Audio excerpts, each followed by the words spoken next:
Hello അസ്സാം വലൈക്കും. നമ്മൾ 8ാം ക്ലാസ് അറബി പരീക്ഷയിൽ സ്ഥിരമായി ചോദിക്കുന്ന ടൈപ്പ് ഓഫ് ക്വസ്റ്റ്യൻ ആണ്. നമുക്കൊരു പാരഗ്രാഫ് തരും, അതിൻ്റെ താഴെ 3, 4, 5 ക്വസ്റ്റ്യൻസ് തരും. എന്നിട്ട് ഈ ചോദ്യങ്ങളുടെ ഉത്തരം ഇതിൽ നിന്ന് കണ്ടെത്താൻ വേണ്ടി പറയും. അപ്പോൾ പല കുട്ടികളും പറയും, സാർ ഞങ്ങൾക്ക് ഇതിൻ്റെ ഒന്നും മീനിങ് അറിയില്ല, ഇത് വായിക്കാനും കൂടിയും കിട്ടില്ല, പിന്നെ ഞങ്ങൾ എങ്ങനെയാണ് ഇതിൻ്റെ ഉത്തരം കണ്ടെത്തുക എന്നൊക്കെ ചിലർക്കൊക്കെ ചോദിക്കും. ഇതൊന്നും മീനിങ് ഒന്നും അറിയില്ലെങ്കിൽ പരീക്ഷയ്ക്ക് നിങ്ങൾക്ക് എന്ത് ചെയ്യാൻ പറ്റും, ഇതിൻ്റെ ഉത്തരം കണ്ടെത്താൻ പറ്റും. എങ്ങനെയാണ് സാറ് പറയാൻ പോകുന്നത്? റെഡിയാണല്ലോ? യെസ്.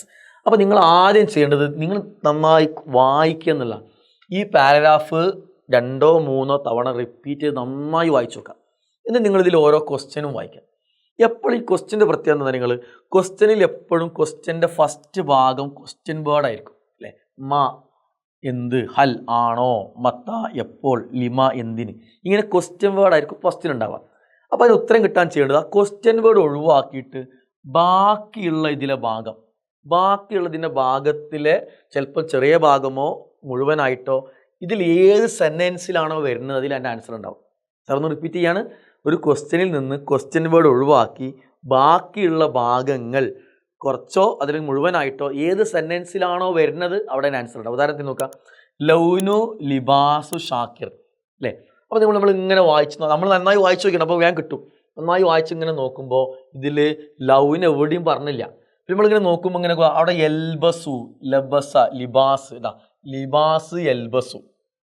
അപ്പോൾ അവിടെ എന്തുണ്ടാവും, ഈ സെൻറ്റൻസിൽ അതിൻ്റെ ആൻസർ ഉണ്ട്. എന്താണ്? ലിബാസ് ഖമീസൻ അസ്വദ് എന്നാണ് അതിൻ്റെ ആൻസർ. അപ്പോൾ നമുക്ക് എന്ത് ചെയ്യാം, ഇനി ആൻസർ കറക്റ്റ് ഇവിടെ എടുത്ത് എഴുതാൻ പറ്റും, അത് എടുത്ത് എഴുതാം. ഖമീസൻ അസ്വദ് എന്ന് ആണ് ഇതിൻ്റെ ആൻസർ വരിക.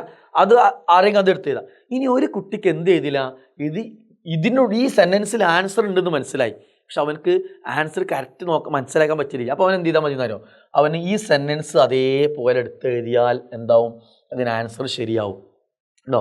വക്കാന എൽബസു കമീസൻ അസ്വദ്, ആൻസർ ശരിയാണ്. അവൻ കറുത്ത കുപ്പായം ധരിച്ചിരുന്നു. ഇവിടെ ചോദിച്ചെന്താണ്, കുപ്പായത്തിൻ്റെ നിറം എന്ത് എന്നാണ്.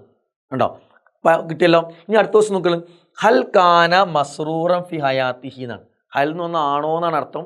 ഇത് മനസ്സിലാവാത്തവർ എന്ത് ചെയ്യുക, ഹല്ല് ഒഴിവാക്കിയിട്ട് കാന മസ്റൂറൻ ഫി ഹയാത്തിഹി എന്നുള്ളത് എന്ത് ചെയ്യാം, അത് ഇവിടെ ഉണ്ടോ, ആ സെൻ വഹുവ മസ്റൂറുൻ ഫി ഹയാത്തി, ഇത് ഇതേപോലെ എടുത്ത് എഴുതിയ ആൻസർ ശരിയായി. മത്താ തസ്തൈക്കലു ഷാക്കിർ, ഷാക്കിർ എപ്പോഴാണ് ഉണരുക, ക്വസ്റ്റ്യൻ മനസ്സിലായില്ലെങ്കിൽ എന്ത് ചെയ്യുക, മത്ത ഒഴിവാക്കി തസ്തൈക്കലു ഷാക്കിർ. അപ്പോൾ ഇങ്ങനെ നോക്കുമ്പോൾ തസ്തൈക്കിലുണ്ട്, എസ്തൈക്കിലു മുബക്കിറൻ, ഇവിടെ അതിൻ്റെ ആൻസർ ഉണ്ട് കേട്ടോ. അത് എടുത്ത് എഴുതിയാൽ മതി. ഇനിയോ ലിമ യദ്ഹബു ഇല സൂക്ക്, അപ്പോൾ ലിമ ഒഴിവാക്കി യദ്ഹബു ഇല സൂക്ക് ഉണ്ട്. ഇങ്ങനെ നോക്കുമ്പോൾ യദ്ഹബു ഇതിൽ കാണുന്നു, പക്ഷെ ഇവിടെ എന്തുണ്ട്, ഇല സൂക്ക് ഉണ്ട്.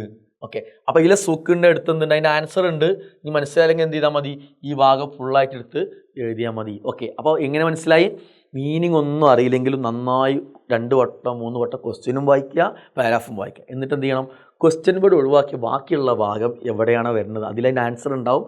ആൻസർ കിട്ടിയാൽ അത് കറക്റ്റ് എടുത്ത് എഴുതാം, ഇല്ലെങ്കിൽ അവിടെയുള്ള സെൻറ്റൻസ് എടുത്ത് എഴുതിയാൽ ഏറെക്കുറെ ആൻസർ എന്ത് ചെയ്യും, ശരിയാവും. അപ്പോൾ നമ്മൾ ക്വസ്റ്റ്യൻ ഒഴിച്ചിടേണ്ട ആവശ്യമില്ല, ടെൻഷൻ അടിക്കേണ്ട ആവശ്യമില്ല. റെഡിയാണല്ലോ? അപ്പോൾ ഇങ്ങനെ എക്സാം എഴുതുക, മാർക്ക് സ്കോർ ചെയ്യുക. അസ്സലാമു അലൈക്കും.